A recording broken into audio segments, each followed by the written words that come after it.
Salam. Di masa pandemi ini, lama kita sudah tidak bertemu dalam ibadah bersama jemaat Tuhan.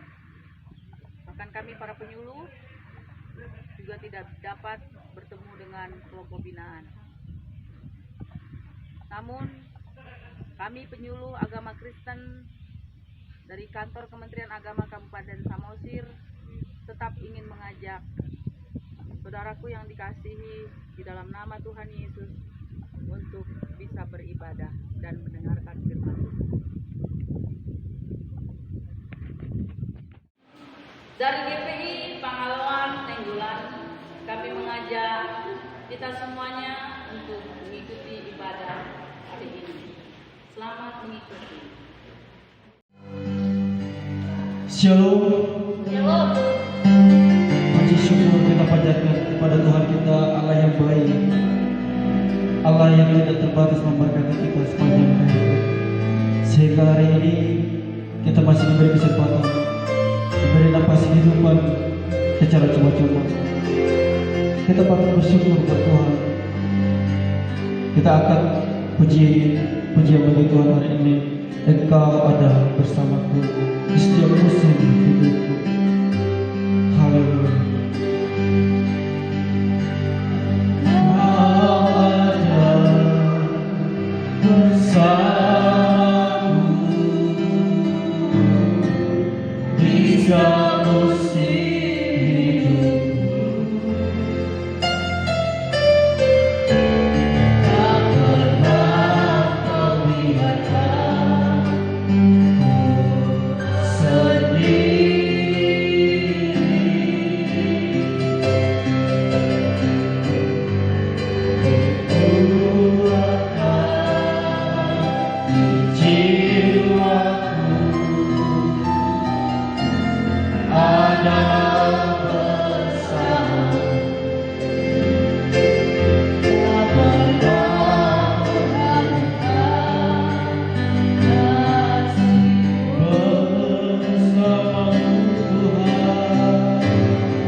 Mari kita angkat pujian ini yang sungguh-sungguh lagi. Kita puji Tuhan kita dengan pujian kita ini, kita agungkan nama Tuhan. Engkau ada bersamaku di setiap musim hidup. Tak pernah kau biarkan aku bersendiri. Haleluya. Haleluya. Haleluya. Haleluya. Kau ada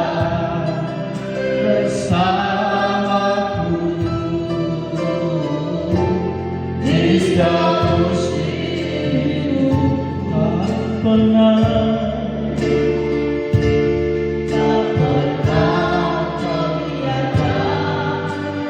Ku sedih kekuatan di jiwaku, kekuatan di jiwaku ada bersamamu, adalah bersama. Tak pernah ku ragu, tak pernah ku ragukan kasihku bersamamu Bapa, bersamamu Bapa. Ku lewati semua, lewati semua,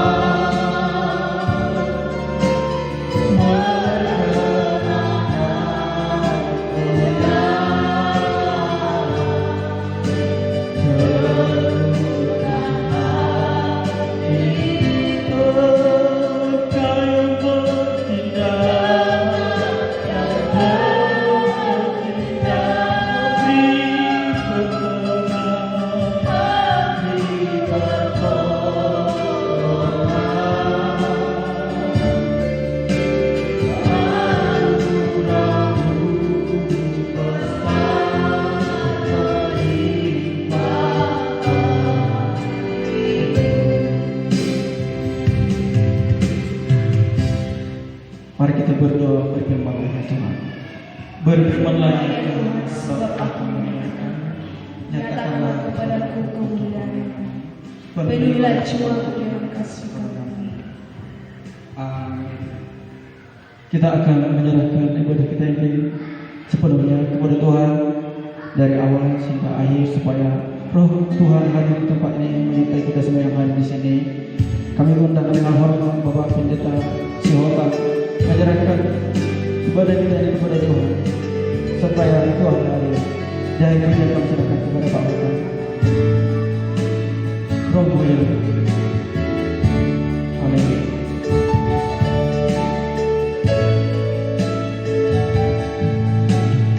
Rohmu yang hidup penuhiku, mengalirkan jiwaku tenang, jiwaku tenang bersamamu dalam naungan. Ku buka hati untuk jalanmu, berserah penuh di hadiratmu. Engkau ambil alih seluruh hidupku, di atasmu menyembahmu. Baik, kami sangat bersyukur buat kebaikan Tuhan. Roh-Mu yang hidup memenuhi kehidupan kami, dan kami membuka hati kami, Bapa. Kami telah merasakan suasana, kami merasakan hadirat membakar hati kami. Nilai ibadah kami, Bapa, lawatan-Mu, hadirat-Mu, bahkan semua Tuhan yang melihat ibadah kami merasakan hadirat Tuhan. Suasana surga bekerja di tempat ini. Hadirat-Mu mengalir dalam kehidupan kami, Tuhan Yesus. Kalau ada Tuhan umat-Mu, kalau ada yang melihat kami dalam ibadah online ini, Bapa, yang mengalami penyakit hari ini, dan Kau disembuhkan dengan kuasa di dalam nama Tuhan Yesus Kristus. Kesembuhan dari Yesus nyata di dalam hidupmu, karena Yesus dokter di atas segala dokter, sanggup melakukan mujizat perkara yang Kau hadapi dan segala masalah yang kita hadapi. Inilah hidup kami, Tuhan. Roh Kudus, semua kami menyaksikan ibadah ini.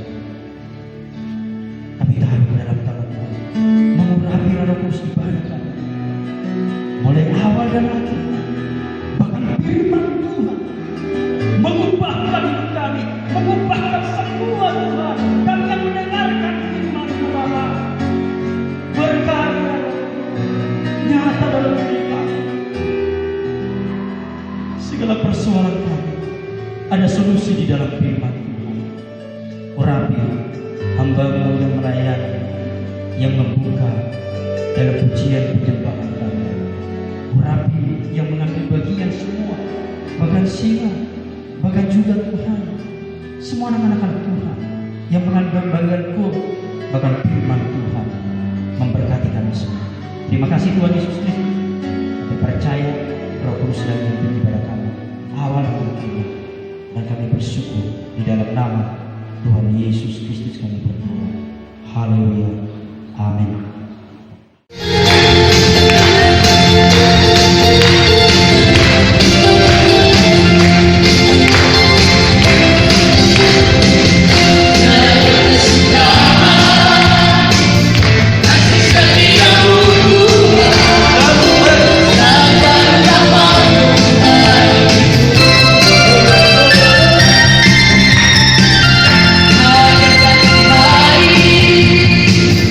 Alam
Bapa di dalam surga, kami mengucap syukur pada kesempatan yang luar biasa pada siang hari ini Tuhan.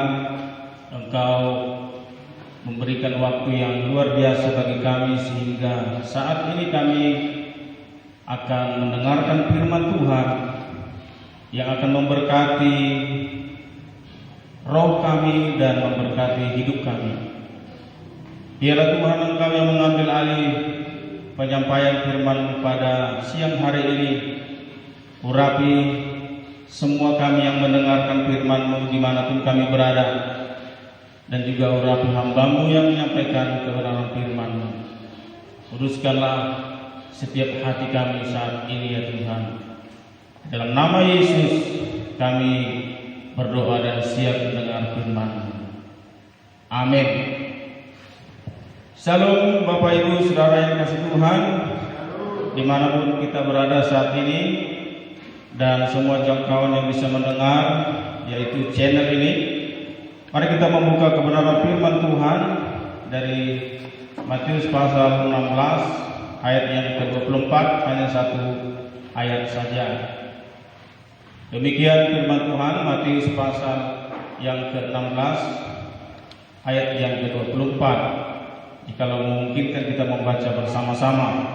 1, 2, 3. Lalu Yesus berkata kepada murid-muridnya, setiap orang yang mau mengikut aku, ia harus menyangkal dirinya, memikul salibnya, dan mengikut aku. Tema saat ini saya berikan bagi kita yaitu syarat menjadi murid Yesus. Bapak Ibu Saudara yang kasih Tuhan, dimanapun kita berada saat ini, kita percaya bahwasanya firman Tuhan tidak pernah salah di dalam memberikan satu syarat untuk mengikut Yesus, di mana ada 3 hal tadi dikatakan syarat untuk mengikut Yesus. Yang pertama, menyangkal diri, memikul salib, dan mengikut aku. Di situ Yesus. Tentu ini berguna bukan hanya bagi satu orang saja, tetapi semua orang yang mendengar dan yang percaya kepada Yesus. Pada saat firman Tuhan ini disampaikan oleh Yesus sendiri kepada muridnya, baru saja Petrus memuji Tuhan, memuji Yesus, mengatakan bahwa dia adalah Mesias. Tetapi dalam cerita ini, dalam firman Tuhan ini, pada waktu Yesus mengatakan bahwasanya Yesus akan menderita, lalu Petrus menarik ke belakang.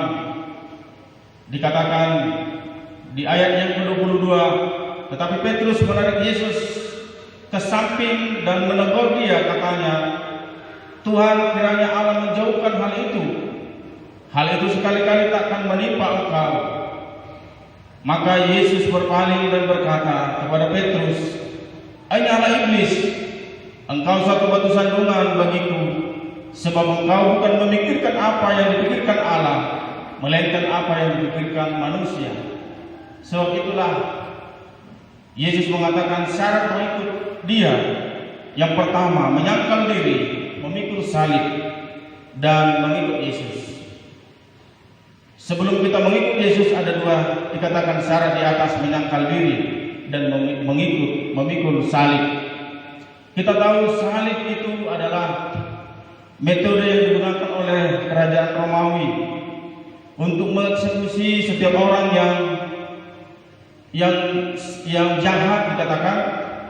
Lalu mereka akan mengangkat yaitu salibnya ini melewati, itu dikatakan perjalanan via dolorosa seperti Tuhan Yesus. Jadi setiap orang yang jahat akan memikul salibnya dari tempat yang ditentukan sampai kepada dia akan dihukum mati, dieksekusi mati. Dan itu harus disaksikan semua orang, disaksikan dilihat orang bahwasanya inilah orang akan dihukum mati. Jadi pemikiran Petrus saat itu, dia tidak mau Mesias yang adalah Tuhannya mengalami penderitaan itu. Lalu Petrus menarik Yesus dengan beraninya. Seorang murid yang radikal mengikuti Yesus, dia menarik Yesus ke kalau kita membayangkan bagaimana kita menarik yaitu Raja kita, Tuhan kita. Sekali-kali engkau tidak akan mengalami itu. Tetapi Yesus malah mengatakan, "Enyahlah iblis, karena engkau memikirkan apa yang dipikirkan oleh manusia." Yang pertama berarti syarat mengikut Yesus yaitu menyangkal diri. Menyangkal diri, Bapak Ibu Saudara yang kasih Tuhan, kalau kita melihat di dalam firman Tuhan, yaitu kata menyangkal berarti menolak. Itu juga dipraktikkan oleh Petrus waktu dia ditanyai, waktu Yesus sudah ditangkap, ditanya, engkau salah satu dari muridnya, engkau pengikut dia? Oh bukan, itu saya tidak kenal dia. Itulah menyangkal. Menyangkal itu berarti menolak, tidak percaya. Padahal dia tadinya percaya. Kita percaya bahwa syarat ini sangat irasional ya. Pada waktu Tuhan Yesus mengatakan syarat ini, kita langsung bentrok dengan manusia lama kita. Artinya manusia keinginan daging kita. Dalam hal kedagingan ini sangat enak sekali Bapak Ibu Saudara yang kasih Tuhan. Makanya begitu setiap orang Kristen, saya waktu pertama kali mendengar juga firman Tuhan ini, sebelum saya sungguh-sungguh mengikut Tuhan, saya juga merasa tertolak dan menolak. Maksudnya, kok susah sekali. Yang pertama dikatakan menyangkal diri. Menyangkal diri berarti dalam arti sekarang ini kita harus menyangkali diri kita dari perbuatan yang mendatangkan dosa atau keinginan daging. Kan sangat sulit. Kita masih lebih enak mengikuti keinginan daging kita, mengikuti semua yang kita mau. Padahal Tuhan mengatakan harus menyangkal diri, menyangkalnya itu. Nah, di sini juga kita diingatkan supaya Yesus juga mengingatkan kita, mengikut Yesus itu bukan mau mencari keuntungan. Makanya waktu murid-murid Yesus diajak, dipanggil untuk mengikut Yesus, tunggu dulu, aku mau menguburkan orang tuaku. Aku mau sebentar untuk pamitan kepada orang tuaku. Di situ artinya supaya mereka mau mencari dulu, menetapkan apa yang menjadi miliknya. Kalau misalnya di kebiasaan orang Yahudi, kalau bapaknya mamanya meninggal salah satu, berarti warisan begitu. Jadi kalau nggak dilihat bapaknya meninggal atau orang tuanya meninggal, warisannya nggak sama dia. Makanya mengikut Tuhan ini bukan sesuatu yang enak. Artinya kita harus mengikut Tuhan. Malahan Tuhan Yesus mengatakan, kalau waktu dia mengutus muridnya, tidak boleh membawa 2 bekal pakaian. Atau kita harus hanya membawa apa yang ada di tubuh kita saja. Artinya di situ semua yang menjadi kepentingan kita itu tidak menjadi kepentingannya yang menjadi utama, tetapi yang utama adalah kepentingan Tuhan. Itu dalam hal menyangkal diri.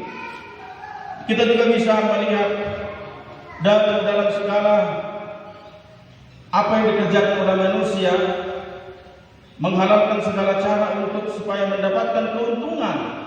Itu juga bukan syarat yang diajarkan Yesus untuk mengikut Yesus. Itu adalah keangkuhan hidup, hawa nafsu, dan keegoisan. Menyangkal diri berarti bukan di sini saya katakan membela diri. Ada satu cerita di satu keluarga, ada abangnya, 2 adiknya. Si abang ini mendownload film akhir zaman tentang pengangkatan. Tentu kita tahu itu. Lalu si abang ini mau ada urusan bekerja sebentar, dia titipkan kepada adiknya yang kedua karena lama di download filmnya, besar kapasitasnya. Jadi dia suruh kepada yang pertama, "Dek, tolong dulu nanti selesaikan downloadannya."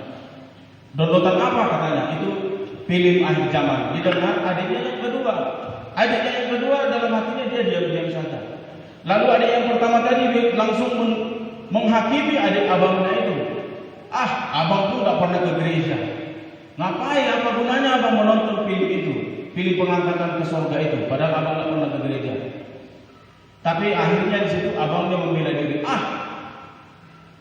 Saya udah lihat orang-orang ke gereja pun hidupnya nggak beres. Bahkan pendeta pun ada hidupnya nggak beres. tetapi di situ dia sedang membela diri, bukan menyangkal diri. Lalu ada yang kedua, dia langsung menegur abangnya. Bang, abang nggak boleh seperti itu, nggak boleh menghakimi orang. Sebenarnya akui saja memang nggak pernah ke gereja. Akhirnya itulah Bapak Ibu Saudara kasih Tuhan. Kita bukan mau membela diri bagi Tuhan, tetapi menyangkal diri. Yang kedua, penyangkalan diri ini, mengikut Tuhan ini yang pertama dia menyangkal diri, yang kedua adalah memikul salib. Ini yang paling susah. Memikul salib, kekristenan tak dapat dipisahkan dari penyangkalan diri dan memikul salib. Karena dengan cara itu kita bisa melawan dosa. Tanpa kita menyangkal diri, tanpa kita memikul salib, kita tidak bisa melawan dosa. Dalam poin kedua, memikul salib ini, kita harus mengetahui salib itu bermacam-macam. Ada orang sekarang ini salibnya mungkin dia mengalami penderitaan. Ada orang salibnya mungkin dia sakit bertahun-tahun. Ada orang sakitnya memikul salib, yaitu mungkin dia mengalami kehancuran dalam hidupnya. Tetapi perhatikan baik-baik, lebih baik kita memikul salib waktu kita di dalam Tuhan. Artinya sekarang saya di dalam Tuhan, kita di dalam Tuhan, kita memikul salib, ada masalah banyak, itu lebih baik daripada kita memikul salib. Artinya kita tidak mengikut Tuhan, tetapi banyak masalah. Maka dalam hal ini Tuhan tidak memberi kemudahan kepada setiap pengikutnya. Kalau kita melihat bangsa Israel dari tanah Goshen di Mesir itu sampai ke tanah Kanaan, itu tidak jauh sebenarnya. Dari Mesir artinya dari Mesir ke tanah Kanaan itu bukan jauh. Tetapi kenapa Tuhan mengizinkan yaitu bangsa Israel ini harus berjalan sepanjang mungkin selama 40 tahun? Artinya dari situ karena memang mengikut Tuhan itu Tuhan juga tidak mau membuat gampangan. Artinya kita harus juga mengikut Tuhan ini mempersiapkan diri kita supaya diproses. Banyak hal yang diproses dalam diri kita. Jadi kita harus benar-benar menunjukkan diri kita sebagai orang Kristen siap memikul salib, apapun salibnya. Amin. Jadi di dalam kekristenan kita harus melihat, apalagi di masa sekarang ini, kita harus bisa menyadari bahwa walaupun kita mengalami tekanan, persoalan, badai yang besar sekalipun, itu bukan membuat kita semakin goyah, tetapi justru membuat kita semakin teguh dan semakin rendah hati. Orang yang memikul salib, pasti dia tidak mungkin memikul salib dengan senang hati, dengan tersenyum-senyum terus, tetapi dia pasti menundukkan badannya untuk supaya salib itu terletak di atas. Bapak Ibu Saudara yang kasih Tuhan, siapapun kita yang mendengar firman Tuhan ini, salib saya tidak bisa dipikul oleh Bapak Ibu Saudara. Salib Bapak Ibu semua, persoalan pergumulan Bapak Ibu Saudara semua, saya tidak bisa pikulnya. Artinya mari kita pikul salib kita masing-masing. Apa yang dibuat Tuhan setelah kita mengikut Tuhan, apa yang dibuat Tuhan di dalam kehidupan kita, itulah yang harus kita pikul. Itu yang kedua, yaitu memikul salib. Yang ketiga, mengikut Yesus. Sudah tentu kalau kita sudah melakukan yang pertama, menyangkal diri. Yang kedua, memikul salib. Sudah tentu kalau kita yang ketiga pasti mengikut Yesus. Itu akan dilihat dari waktu kita mengalami masalah pergumulan. Akan dilihat kalau benar kita dasar dari awal cinta sama Tuhan, mengasihi Tuhan, waktu menghadapi pergumulan kita pasti tetap akan setia kepada Tuhan. Memang kalimat mengikut Yesus ini ajakan yang terbuka, bukan kepada satu orang. Tadi saya katakan, tetapi kepada semua orang. Siapapun yang mendengar, itulah syarat bagi Tuhan. Arti dalam mengikuti Yesus di sini berarti bukan mengikuti lagi apa kata kita, apa kata pikiran kita, apa kata daging kita, tetapi apa kata Tuhan. Seperti Galatia pasal 2 ayat 20 dikatakan, namun aku hidup, tetapi bukan lagi aku sendiri yang hidup, melainkan Kristus yang hidup dalam aku. Dan hidupku yang kuhidupi sekarang di dalam daging adalah hidup oleh iman di dalam Anak Allah yang telah mengasihi aku dan menyerahkan dirinya untuk aku. Kita ini hidup untuk Tuhan. Kita ini ada untuk Tuhan. Itulah mengikut Yesus. Makna mengikut Yesus yang saya catat yang terakhir adalah ini satu keputusan. Seperti ada lagu mengatakan mengikut Yesus keputusan. Siapapun kita yang mendengar firman Tuhan ini, ambil keputusan saat ini. Mau mengikut Yesus, bukan mengikut diri kita. Dalam arti kalau kita sudah mengikut Yesus, dalam melakukan segala hal, pekerjaan kecil, besar, sedang apapun, kita harus berdoa kepada Tuhan. Kita harus bertanya kepada Tuhan. Gak bisa karena mungkin kita keadaan sehat, lalu kita jalan saja, bangun pagi langsung terbang ke sana tanpa berdoa. Itu berarti dalam segala hal, bangun tidur, mau bekerja, dan mau mencuci piring sekalipun, kita harus minta kekuatan dari Tuhan. Dari situlah kita melihat bahwasanya kita sudah mengikut Yesus. Bukan berarti tidak boleh menggunakan kekuatan dunia kita ini. Mengikut Yesus itu adalah sesuatu yang mahal harganya, karena sudah diputuskan untuk kita ikuti. Karena Yesus juga sudah membayar mahal dosa kita, membayar mahal di kayu salib. Jadi mengikut Yesus itu adalah sesuatu yang mahal harganya. Jadi banggalah kita menjadi pengikut Yesus. Amin. Jadi kita nggak merasa orang-orang yang direndahkan, orang-orang yang dikecilkan, orang-orang yang disakiti dan lain sebagainya. Mengikut Yesus setelah kita putuskan untuk mengikut Yesus, itu adalah harga yang mahal.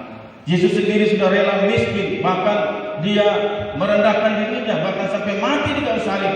Dia mengambil rupa sebagai hamba hanya untuk menyelamatkan kita. Dalam kesimpulannya, Bapak Ibu Saudara kasih Tuhan dan semua pendengar channel ini, mari kita yaitu merenungkan apakah kita saat ini sudah mengikut Yesus.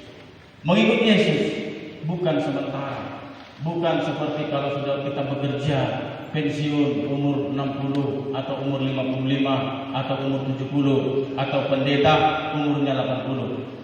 Tetapi mengikut Yesus itu selama-lamanya sampai kita dipanggil oleh Tuhan. Rasul Paulus bilang, aku telah mengakhiri pertandingan dengan baik. Artinya kita harus melihat di akhir hidup kita.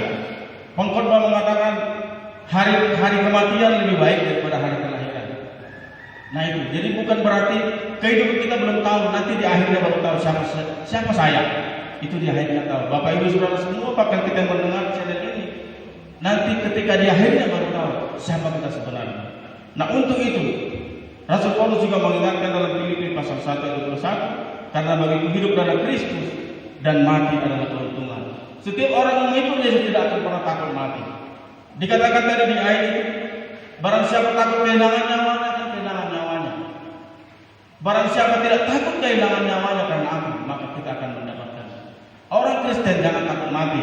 Meskipun sekarang virus wabah corona, kita sudah punya Yesus, kita sudah mengikut Yesus. Bukan berarti kita mencobai Tuhan. Mana corona akan saya lawan, bukan seperti itu. Tetapi kita meminta pertolongan dari Tuhan supaya dihindarkan semua itu. Saya mengatakan itu di jemaat kami. Kita minta pertolongan dari Tuhan karena kita mengikut Tuhan. Kita bisa meminta supaya itu dihindarkan dari kita. Nah untuk itu lalu kesimpulan yang terakhir, Bapak Ibu Saudara yang kasih Tuhan, mari kita untuk membuat pernyataan yang penting ini, yaitu memutuskan supaya kita mengikut Yesus, dan berapapun harganya kita harus mengikut Yesus. Demikian firman Tuhan saat ini. Saya percaya kita semua akan diberkati firman Tuhan. Dari poin yang pertama, kita harus ingat menyangkal diri, memikul salib, dan mengikut Yesus. Demikian firman Tuhan. Mari kita berdoa. Bapa di dalam surga, terima kasih buat kebenaran firman-Mu yang sudah mengingatkan kami kembali supaya kami menyangkal diri, bukan membela diri, dan mengikut Yesus dan juga memikul salib. Kami percaya Tuhan, sampai akhir hidup kami akan mengiring Yesus. Apapun bayarnya, apapun resikonya, apapun konsekuensinya, kami akan tetap mengikut Yesus. Terima kasih buat firman yang sudah memberkati kami. Berkati semua setiap pendengar, berkati semua kami yang hadir di tempat ini.